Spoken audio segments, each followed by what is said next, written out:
Today is Friday, July 24th. Welcome to Big Book Daily. My name is Rob. I am an alcoholic. It is a thrill, honor, and joy to be here with you today as we journey through the Big Book of Alcoholics Anonymous and the 12 Steps and 12 Traditions. Today out of the Big Book, we are on Bill's Story, page 14. Out of the 12 and 12, we're on Step 3. We'll be reading page 36. And of course, we'll read N.A.'s Just for Today and Al-Anon's Courage to Change. So with that, hope you all are doing well this morning, my friends. It is Friday. We made it through another work week. For those of you who work Monday through Friday, and for those who work on the weekends, I apologize. but you know, the nice thing is every day in recovery can feel like a Friday or a Saturday morning or whatever is your favorite day of the week. It's like that old Thoreau quote, Emerson quote that today is the best day. Forget about all the junk that happened yesterday. Treat today as if it's the best day of the year. And I love that. And speaking of which, my son, he's having a party time right now. He's in the living room playing the Final Fantasy VII remake. And for those of you buddies in the 90s, when Final Fantasy VII came out on the PlayStation, that was all the rage. And here he is, pretty much the exact same age as I was when the original came out, just partying and playing this remake and having a ball. So, pretty cool full circle moment. But anyway, I digress. Let's go ahead and get to the good stuff.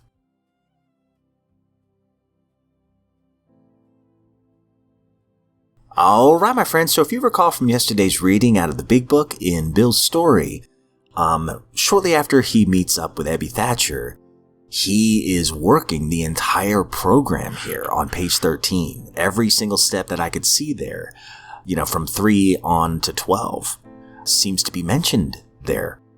And he says right here, this is a simple but not easy task. But following this task will be a beautiful spiritual experience, which we're going to see expanded on today. So we're on page 14. Simple but not easy. A price had to be paid. It meant destruction of self-centeredness. I must turn in all things to the Father of Light who presides over us all. These were revolutionary and drastic proposals, but the moment I fully accepted them, the effect was electric. There was a sense of victory followed by such a peace and serenity as I had never known. There was utter confidence. I felt lifted up as though the great clean wind of a mountaintop blew through and through. God comes to most men gradually, but his impact on me was sudden and profound. For a moment I was alarmed and called my friend the doctor to ask if I was still sane. He listened in wonder as I talked. Finally he shook his head saying, "Something's happened to you I don't understand. But you better hang on to it. Anything is better than the way that you were." The good doctor now sees many men who've had such experiences. He knows that they are real. While I lay in the hospital, the thought came that there were thousands of hopeless alcoholics who might be glad to have what has been so freely given to me. Perhaps I could help some of them.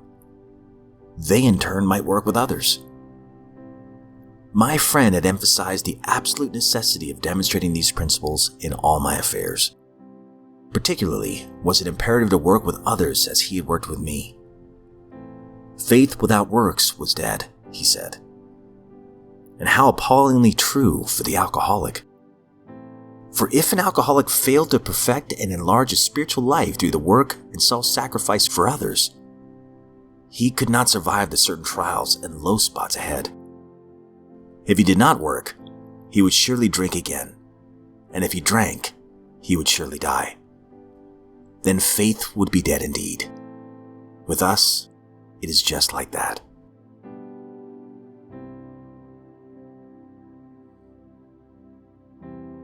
Out of the 12 and 12, we're on step 3. Made a decision to turn our will and our lives over to the care of God as we understood Him. And yesterday we talked about the key of willingness. Just the key of willingness to get started. And not be idle. Even if we don't completely understand what we're doing, just keep moving. So we're on page 36. Yes, respecting alcohol, I guess I have to be dependent upon AA. But in all other matters, I must still maintain my independence. Nothing is going to turn me into a non-entity. If I keep on turning my life and my will over to the care of something or somebody else, what will become of me? I'll look like the hole in the donut. This, of course, is the process by which instinct and logic always seeks to bolster egotism, and so frustrates spiritual development. The trouble is that this kind of thinking takes no real account of the facts, and the facts seem to be these. The more we become willing to depend upon a higher power, the more independent we actually are. Therefore, dependence, as AA practices it, is really a means of gaining true independence of the spirit. Let's examine for a moment this idea of dependence at the level of everyday living. In this area, it is startling to discover how dependent we really are, and how unconscious of that dependence. Every modern house has electric wiring, carrying power and light to its interior. We are delighted with this dependence. Our main hope is that nothing will ever cut off the supply of current. By so accepting our dependence upon this marvel of science, we find ourselves more independent personally. Not only are we more independent, we're even more comfortable and secure. Power flows just where it is needed.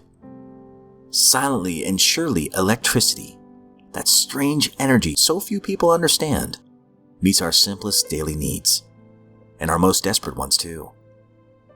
Ask the polio sufferer, confined to an iron lung, who depends with complete trust upon a motor to keep his breath of life in him.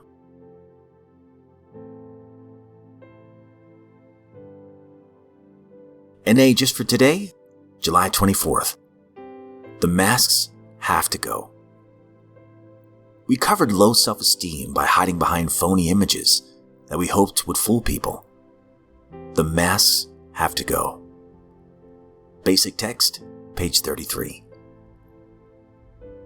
Oversensitivity, insecurity, and a lack of identity are often associated with active addiction. Many of us carry these with us into recovery. Our fears of inadequacy, rejection, and lack of direction do not disappear overnight.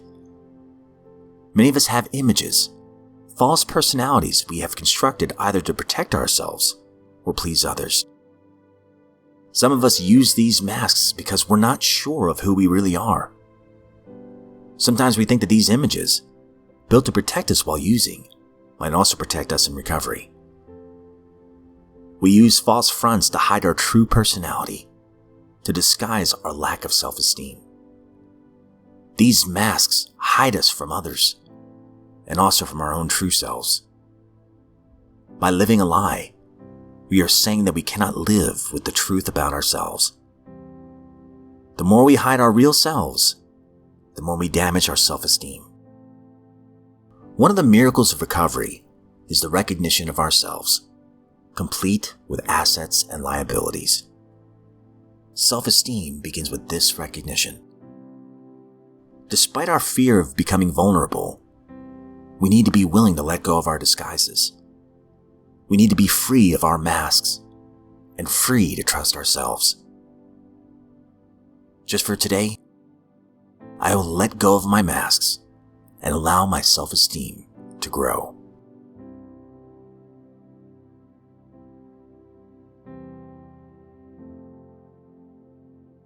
Courage to Change, July 24th.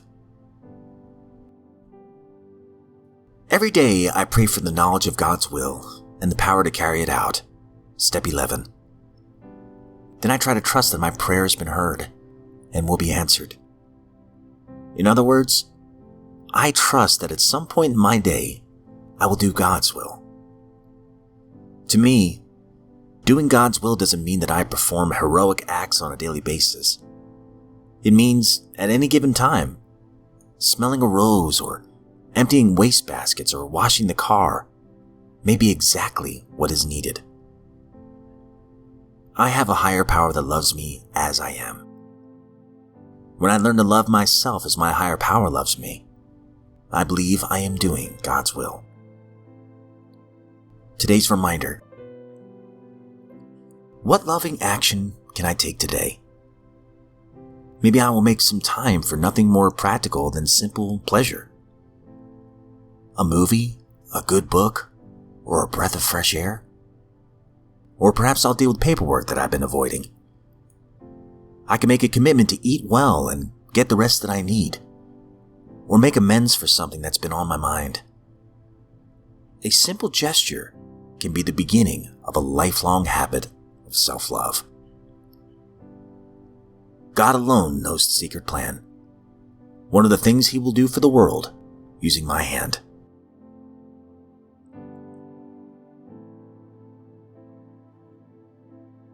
All right, my friends, that concludes today's reading. And oh my gosh, there was so many good things mentioned today that I could definitely relate to. Real quick out of the big book. So with everything that was mentioned for Bill in page 13, all the steps, page 14 is really devoted to the service work, right? The second part of the 12th step. So the first part is the little promise, having had a spiritual awakening as the result of these steps. Then what do?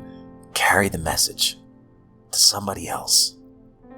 Whether that is another alcoholic, or maybe carrying the message is being kind to others, practicing these principles in all of our affairs, maybe being of service to someone, trying to do the right thing, being honest. Kind of ties into the Courage to Change reading that it doesn't have to be something absolutely heroic.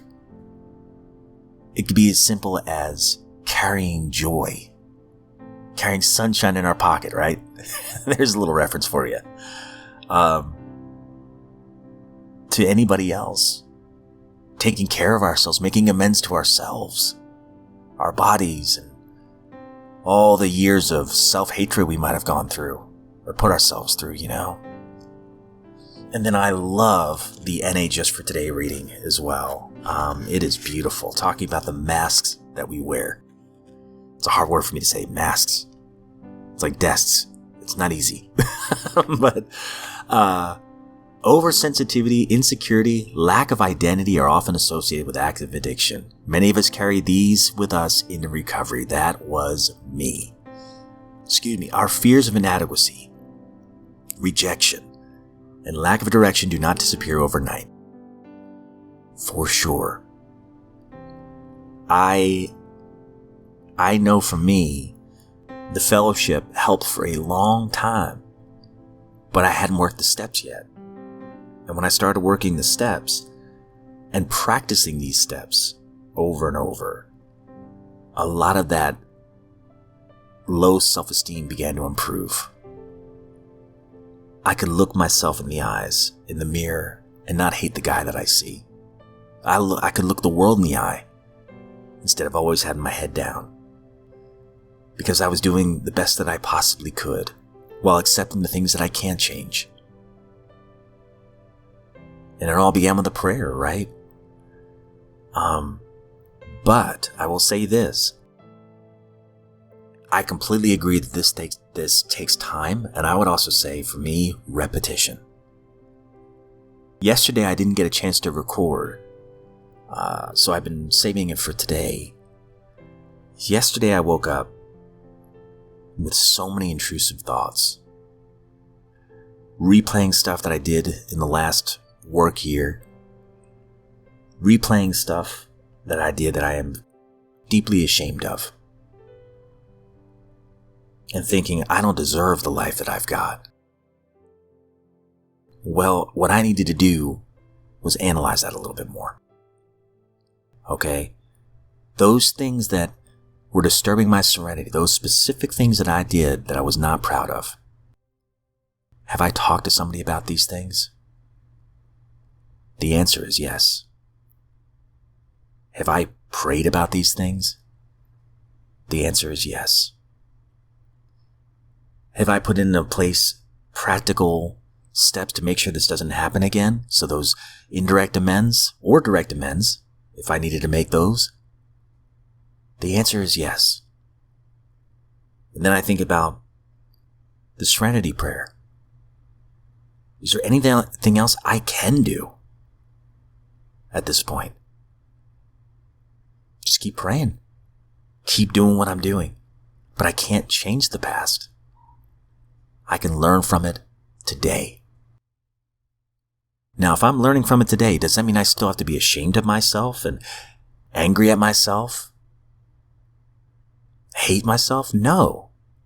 Because I will be of no use to anybody else today. This Friday, July 24th, I believe it is.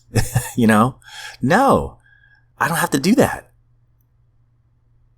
And then I always think about, okay, Rob, if this was your best friend and he did all the things that you just mentioned, as well as all the step work that you just mentioned, how would you talk to him? And I would say, dude, you're doing everything you possibly can. You're a human being. You're not better or worse than anybody else, but it seems to me that you're willing to grow. Give yourself a break and don't waste time beating yourself up, because that could be time that you could use to help somebody else. So I guess I needed to hear myself say that, so that way I can look the world in the eye without the mask, as the NA reading talks about. I think that's awesome. These masks hide us from others and will also hide us from our true selves. By living a lie, we're saying that we cannot live with the truth about ourselves. The more we hide our real selves, the more we damage our self-esteem. I'm a human being. I screw up. I make mistakes. But I'm no better or worse than anybody else. And I am deeply blessed.